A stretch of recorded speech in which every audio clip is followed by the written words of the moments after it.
This is KTVO's Good Morning Heartland.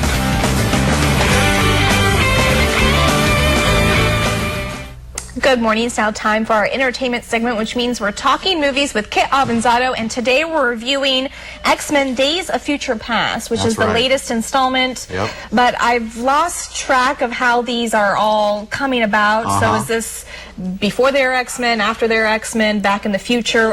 Explain. I think the title in and of itself, as confusing as it is the perfect explanation for it. Because they did a little bit of a rehash of the original X-Men franchise with First Class. And that took place back in the 60s. So with this, they're actually blending the not-so-distant future with the past in, like, 1973, I would say. So literally what happens, in the basic synopsis of it, it takes place in a dystopian-like future. So Sentinels, a human-made weapon, were created to basically wipe out all of the mutants. And in doing so, they were successful at that, but almost to a point where the Sentinels were targeting humans that would eventually, like, have mutants as offspring. So it started to get a little crazy. So basically the mutants were getting wiped out, and they were trying to find a way to escape these Sentinels. So what happens is a little bit of time travel, but it's not the traditional time travel in a sense where they send someone back.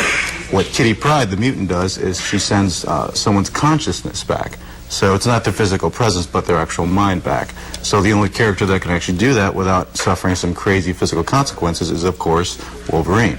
So basically, that's how you're able to blend the X-Men cast of the not-so-distant future with the X-Men class of the past. So it's a little confusing, but they explain everything and they do everything really well. Now, do they have new characters?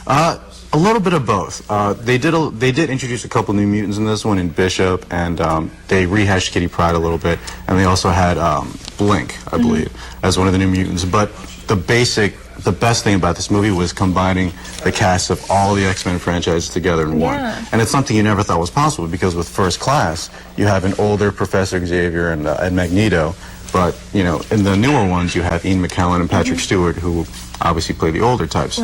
So they were able to blend those two characters and actually have them kind of interact with each other. So it was really cool and really well done and really well thought out. It was an awesome, awesome concept. So is it living up to its blockbuster summer hit name? Because I've heard nothing but rad reviews. And you know what? It did live up to all the expectations and more. This was the most, and like, for me, in terms of anticipation, I anticipated this movie more than any other summer blockbuster. Really? Oh yeah, and definitely. It lived up to it. Oh, definitely. I mean, I'm such a huge X-Men fan. I grew up watching the X-Men animated series. So seeing this, I was just like a kid, you know, just a kid in the movie theater, just all giddy and excited.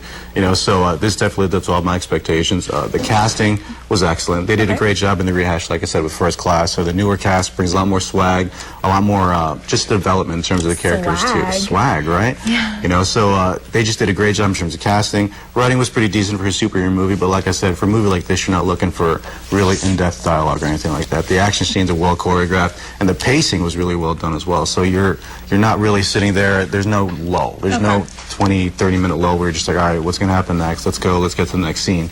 So it was paced really well, and the action scenes were awesome too. All right. So out of 5 stars, what are you giving it? I got to give it 5 stars. This is one of my favorite movies. 5 stars. I got to bring back the 5 stars. It's a summer blockbuster at its finest.